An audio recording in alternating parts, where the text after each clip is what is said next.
జైనూర్ అల్లర్ల నేపథ్యంలో ఉమ్మడి ఆదిలాబాద్ జిల్లాలో పోలీసులు హై అలర్ట్ ప్రకటించారు. ఏజెన్సీ ప్రాంతాల్లో అడుగడుగునా బలగాలు మోహరించారు.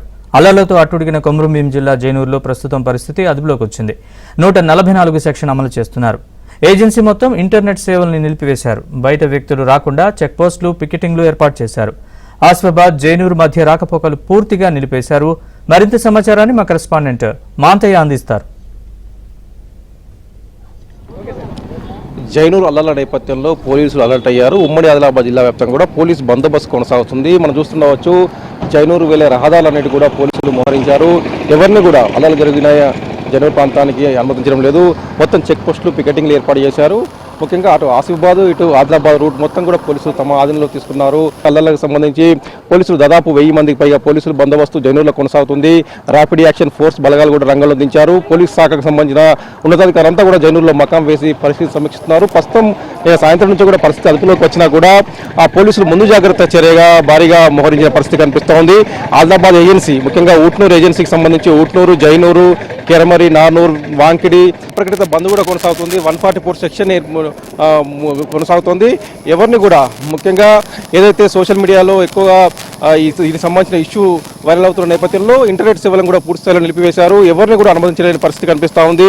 అటు పోలీస్ శాఖకు సంబంధించి ఆదిలాబాద్, నిర్మల్, ఆసిఫాబాద్తో పాటు రామగూడెం పోలీస్ కమిషనర్ సంబంధించి కమిషనర్ సహా పోలీసు ఉన్నతాధికారులంతా కూడా ఈ బందోబస్తు విధుల్లో ఉన్నారు. అటు సిరిసిల్ల, జైత్యాలకు సంబంధించిన పోలీసులకు సంబంధించిన సిబ్బంది కూడా బందోబస్తు విధుల్లో ఉన్నారు. మొత్తం మీద కూడా గత అనుభవాల దృష్ట్యా పోలీసులు చాలా సీరియస్గా తీసుకున్నారు.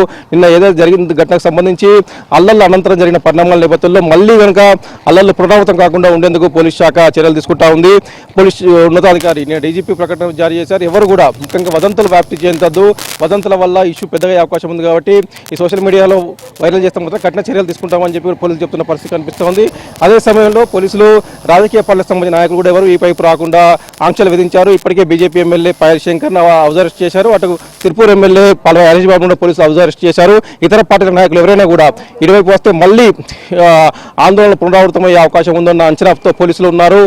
ముఖ్యంగా గత పార్లమెంట్ ఎన్నికల సమయంలో కూడా ఈ జైనూర్లో సీరియస్ పరిస్థితులు తలెత్తాయి. అప్పుడు పోలీసులు దాదాపు 10 రోజుల పాటు పోలీసు బందోబస్తు ఏర్పడేసి పరిస్థితులు అదుపులో తీసుకొచ్చారు. ప్రస్తుతం కూడా మళ్ళీ అదే ఇష్యూ రిపీట్ కావడం, విధ్వంసం కొనసాగుతున్న నేపథ్యంలో మరోసారి ఎవరు కూడా ఇటువైపు రాకుండా ఉండేందుకు పోలీసులు అవసరమైన చర్యలు తీసుకుంటా ఉన్నారు. మనం ప్రస్తుతం చూస్తున్నాం, ఈ ఊట్నూరు ఆసిఫాబాద్ రహదారి మొత్తం కూడా పోలీసుల ఆధీనంలో ఉంది. ఎవరిని కూడా కొత్త వ్యక్తులు, బయట వ్యక్తులు ఎవరిని కూడా ఈ ప్రాంతంలోకి అనుమతించిన పరిస్థితి కనిపిస్తుంది. అటు రామగుండం పోలీస్ కమిషనరేట్ పరిధిలోకి వచ్చే జన్నారం వరకు కూడా పోలీసుల బందోబస్తు కొనసాగుతుంది. జన్నారంలో రామగుండం పోలీస్ కమిషనర్ శ్రీనివాస్ నేతృత్వంలో పోలీసులు అక్కడ బందోబస్తు ఏర్పాటు చేశారు. అటు ఆసిఫాబాద్ ఎస్పీ, ఇటు ఆదిలాబాద్ ఎస్పీ, ఈ 2 ఎస్పీలు సమన్వయంతో మొత్తం కూడా బందోబస్తు కొనసాగుతున్న పరిస్థితి కనిపిస్తుంది. ఇవన్నీ కూడా సెన్సిటివ్ ఇష్యూస్. గతంలో కూడా ఈ జనరల్ ప్రాంతంలో గొడవలు జరిగాయి, ఊటూరు ప్రాంతంలో కూడా ఘర్షణలు తలెత్తాయి. అప్పట్లో దాదాపుగా పోలీసులు చాలా రోజులు శ్రమించి పరిస్థితిని అదుపులోకి తెచ్చారు. ప్రస్తుతం పోలీసులు విజ్ఞప్తి చేస్తూ ఉన్నారు, ఎవరు కూడా వదంతులు నమ్మవద్దు, ఈ సోషల్ మీడియాలో వచ్చే విషయాలను నమ్మొద్దు, ప్రజలు శాంతికి సహకరించాలని చెప్పి పోలీసులు కోరుతున్న పరిస్థితి కనిపిస్తుంది. మొత్తం మీద కూడా ఒక విధమైన హైటెన్షన్ వాతావరణం జైనూర్లో ఉంది. ప్రస్తుతం నిన్న సాయంత్రం నుంచి ఎలాంటి ఘటన జరగలేదు. పూర్తి కంట్రోల్లో ఉన్నా కూడా ముందు జాగ్రత్తగా పోలీసులు మాత్రం భారీ బందోబస్తు కొనసాగిస్తున్నారు. మొత్తం పరిస్థితి కంట్రోల్లోకి వచ్చే వరకు బందోబస్తు కొనసాగుతుంది. అదేవిధంగా నిన్న ఏదైతే అల్లర్లకు పాల్పడిన నిందితులు ఎవరైతే వారందరినీ కూడా ఖచ్చితంగా కూడా చట్టప్రకారం కఠినంగా శిక్షిస్తాం. వాళ్ళందరినీ కూడా గుర్తించి పనిలో పోలీసులు పడ్డారు. ఇప్పటికే వాళ్ళకి సెక్షన్ల కింద కేసులు నమోదు చేశారు. నిందితులను గుర్తించే పనిలో పోలీసు శాఖ నిమగ్నమే ఉంది. మొత్తానికి ఒక హై అలర్ట్ కొనసాగుతుంది. ఉమ్మడి జిల్లా వ్యాప్తంగా కూడా పోలీసులు భారీ బందోబస్తు కొనసాగుతున్న పరిస్థితి ఇక్కడ ఉంది. శ్రీనివాస్తో మాంతయ్య.